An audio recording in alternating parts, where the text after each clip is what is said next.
Assalamualaikum warahmatullahi wabarakatuh. Kami dari kelompok 2 ingin mempresentasikan tentang kinetika. Kami beranggotakan 4 orang, yaitu Korenisa Joemanurung, Wardah Amelia Pertiwi, Viola Pasca, dan Rahma Fitriani. Di sini saya akan menjelaskan kinetika kimia. Kinetika kimia adalah studi tentang laju reaksi, perubahan konsentrasi reaktan atau produk sebagai fungsi dari waktu. Reaksi dapat berlangsung dengan laju yang bervariasi. Ada yang serta-merta perlu cukup waktu atau pembakaran, atau waktu yang sangat lama seperti penuaan, pembentukan batu bara, dan beberapa reaksi peluruhan radioaktif. Selanjutnya, laju reaksi adalah laju pengurangan reaktan tiap satuan waktu atau laju pembentukan produk tiap satuan waktu. Laju reaksi dipengaruhi oleh sifat dan keadaan zat, konsentrasi, temperatur, dan katalisator. Secara stokiometri ditulis, usaha A sama dengan negatif D dengan reaksi zat pada A per dt sama dengan negatif D dengan reaksi zat pada B per dt. Laju reaksi terukur sebanding dengan konsentrasi reaktan dengan suatu pangkat tertentu. Misalnya, A ditambah B menjadi AB. Usaha K dengan reaksi pada A dan reaksi zat pada B itu menjadi hukum laju. K adalah konstanta laju yang tidak bergantung pada konsentrasi, tetapi bergantung pada suhu. Selanjutnya ada faktor yang mempengaruhi laju reaksi. Yang pertama yaitu luas permukaan sentuh memiliki peranan yang sangat penting sehingga menyebabkan laju reaksi semakin cepat. Begitu juga, apabila semakin kecil luas permukaan bidang sentuh, maka semakin kecil tumbukan yang terjadi antar partikel, sehingga laju reaksi pun semakin kecil. Karakteristik kepingan yang direaksikan juga turut berpengaruh, yaitu semakin halus kepingan itu, maka semakin cepat waktu yang dibutuhkan untuk bereaksi. Sedangkan semakin kasar kepingan itu, maka semakin lama waktu yang dibutuhkan untuk bereaksi. Yang kedua ada konsentrasi. Konsentrasi ini dikarenakan persamaan laju reaksi. Didefinisikan dalam bentuk konsentrasi reaktan, maka dengan naiknya konsentrasi, maka naik pula kecepatan reaksinya. Artinya, semakin tinggi konsentrasi, maka semakin banyak molekul reaktan yang tersedia. Dengan demikian, kemungkinan bertumbukan akan semakin banyak juga, sehingga kecepatan reaksi meningkat. Jadi semakin tinggi konsentrasi, semakin cepat pula laju reaksinya. Yang ketiga ada suhu. Suhu juga turut berperan dalam mempengaruhi laju reaksi. Apabila suhu pada suatu reaksi yang berlangsung dinaikkan, maka menyebabkan partikel semakin aktif bergerak, sehingga tumbukan yang terjadi semakin sering, menyebabkan laju reaksi semakin besar. Sebaliknya, apabila suhu diturunkan, maka partikel semakin tak aktif, sehingga laju reaksi semakin kecil. Suhu merupakan properti fisik dari materi yang kuantitatif, mengungkapkan gagasan umum dari panas dan dingin. Lalu yang keempat, ada katalis. Katalis adalah suatu zat yang mempercepat laju reaksi kimia pada suhu tertentu, tanpa mengalami perubahan atau terpakai oleh reaksi itu sendiri. Suatu katalis berperan dalam reaksi, tetapi bukan sebagai pereaksi ataupun produk. Katalis memungkinkan reaksi yang berlangsung lebih cepat atau memungkinkan reaksi pada suhu lebih rendah, akibat perubahan yang dipicunya terhadap reaksi. Katalis menyediakan suatu jalur pilihan dengan energi aktivasi yang lebih rendah. Katalis mengurangi energi yang dibutuhkan untuk berlangsungnya reaksi. Selanjutnya persamaan laju reaksi. Untuk reaksi kimia sebagai berikut. A kecil A besar ditambah B kecil B besar. P kecil P besar ditambah Q kecil Q besar. Lalu hubungan antara laju reaksi dengan molaritas adalah V di mana laju reaksi, dan K itu konstanta laju reaksi, dan X itu order reaksi zat pada A, dan Y order reaksi zat pada B. Order reaksi zat A dan zat B hanya bisa ditentukan melalui percobaan. Lalu ditemukan rumus V sama dengan K pada order reaksi zat A dan order Y di reaksi zat B. Order reaksi. Dalam bidang kinetika kimia, order reaksi suatu substansi seperti reaktan, katalis, atau produk adalah banyaknya faktor konsentrasi yang mempengaruhi kecepatan reaksi. Untuk persamaan laju reaksi, R sama dengan K dikali B. AB adalah konsentrasi, order reaksinya adalah X untuk A dan Y untuk B. Order reaksi secara keseluruhan adalah jumlah total X ditambah Y. Perlu diingat bahwa order reaksi seringkali tidak sama dengan koefisien stoikiometri. Contohnya, reaksi kimia antara raksa 2 klorida dengan ion oksalat. 2HgCl2 ditambah C2O42- menjadi 2Cl- ditambah 2CO2 ditambah Hg2Cl2-. Persamaan laju reaksinya adalah R sama dengan K HgCl2 1C2O42-2. Dalam contoh tersebut, order reaksi reaktan HgCl2 adalah 1 dan order reaksi ion oksalat adalah 2. Order reaksi secara keseluruhan adalah 1 ditambah 2 sama dengan 3. Order reaksi di sini 1 dan 2. Berbeda dengan koefisien stoikiometrinya 2 dan 1. Order reaksi hanya bisa ditentukan lewat percobaan. Dari situ dapat ditarik kesimpulan mengenai mekanisme reaksi. Di sisi lain, reaksi dasar satu langkah memiliki order reaksi yang sama dengan koefisien stoikiometri untuk setiap reaktan. Order reaksi secara keseluruhan jumlah koefisien stoikiometri reaktan selalu sama dengan molekularitas reaksi dasar. Order reaksi untuk setiap reaktan seringkali memiliki angka positif, tetapi ada pula order reaksi yang negatif, berupa pecahan atau nol. Jenis-jenis order dibagi menjadi 4, yaitu order pertama, order kedua, order nol, dan order negatif. Contoh soal, reaksi NO2 ditambah CO menjadi NO ditambah CO2 diperoleh data sebagai berikut. Dengan melakukan 3 eksperimen. Eksperimen pertama, laju reaksi awal 0,005 molar sekon pangkat min 1. NO2 awal 0,10 molar, CO awal 0,10 molar. Eksperimen kedua, laju reaksi awal 0,080 molar sekon pangkat min 1 dengan NO2 awal 0,40 molar dengan CO awal 0,10 molar.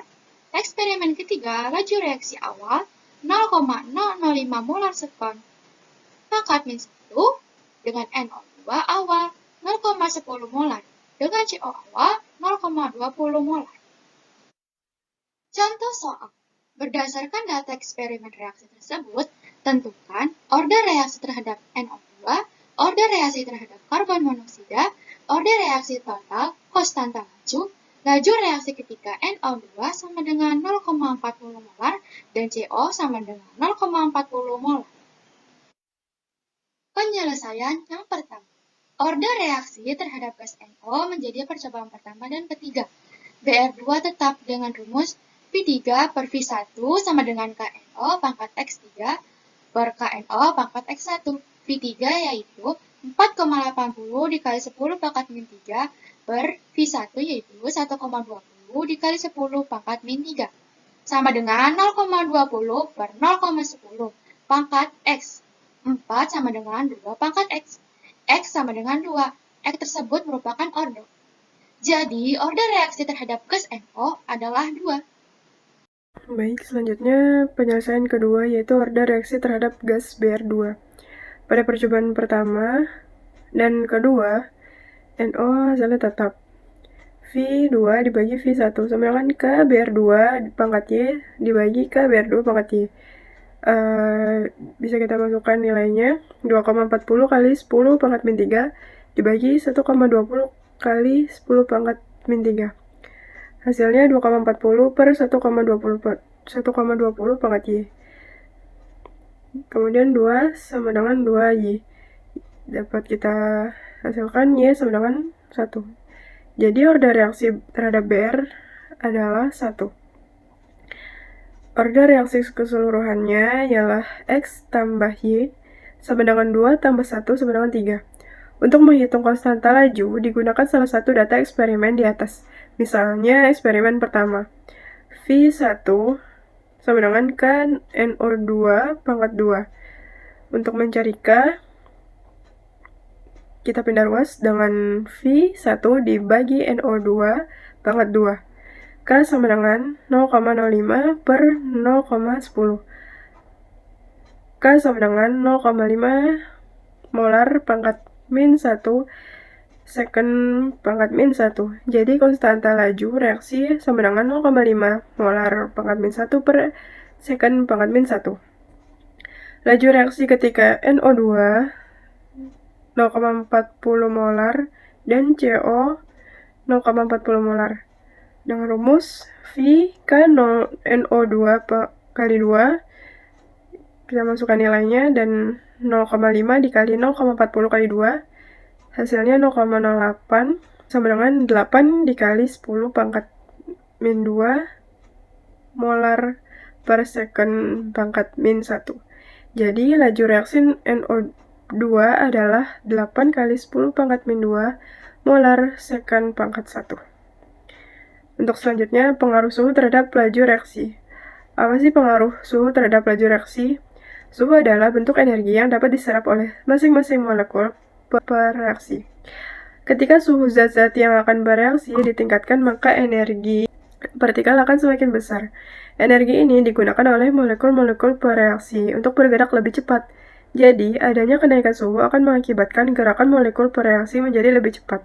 Bayangkan saja dua mobil yang melaju cepat pada kondisi lalu lintas yang ramai, maka resiko tabrakan yang terjadi akan semakin besar. Tabrakan yang terjadi juga akan menghancurkan kedua mobil karena laju mereka yang cepat. Hal ini juga berlaku pada molekul bereaksi. Peningkatan suhu akan mengakibatkan energi kinetik partikel meningkat. Akibatnya, pergerakan molekul akan semakin cepat. Gerakan molekul yang semakin cepat juga akan meningkatkan jumlah tumbukan yang terjadi antar partikel. Jika terjadi tumbukan, maka energi tumbukan akan cukup besar untuk memungkinkan terjadinya reaksi antara kedua molekul. Artinya, tumbukan efektif akan semakin banyak terjadi. Hal ini tentu akan mengakibatkan reaksi akan berlangsung lebih cepat. Pengaruh suhu terhadap laju reaksi. Suhu tinggi sama dengan energi kinetik partikel meningkat. Sama saja dengan semakin banyak tumbukan efektif yang terjadi antar partikel, sama dengan laju reaksi akan meningkat. Setiap kenaikan suhu 100 Celcius, maka laju reaksi akan menjadi 2 kali lebih cepat. Dengan menggunakan hubungan ini, jika laju awal reaksi pada suhu tertentu diketahui, maka kita dapat merapalkan beberapa besar laju reaksi lain jika suhunya ditingkatkan.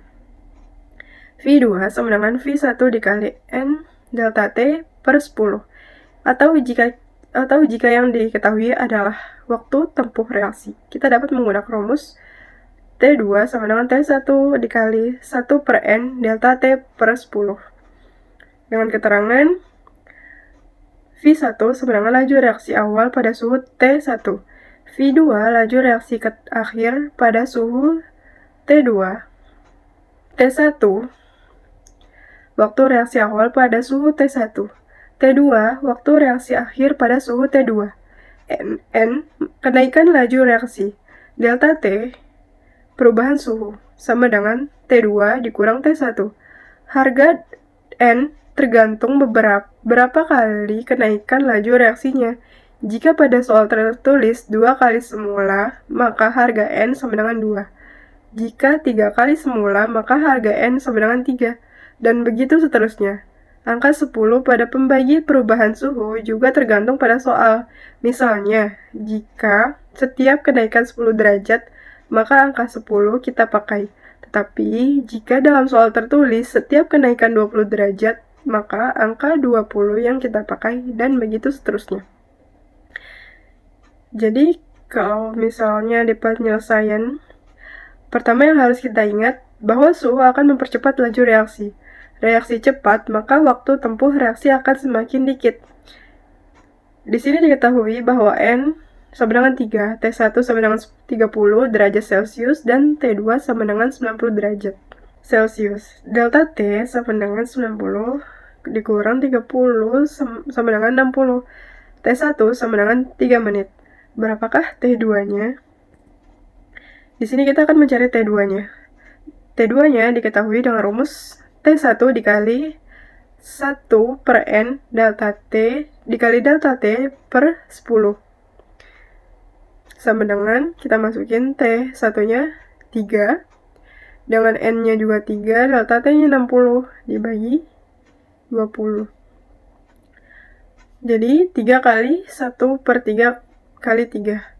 3 kali 1 per 27. T2 sama dengan 1 per 9. Jadi, T2 sama dengan 1 per 9 menit. Reaksi elementer.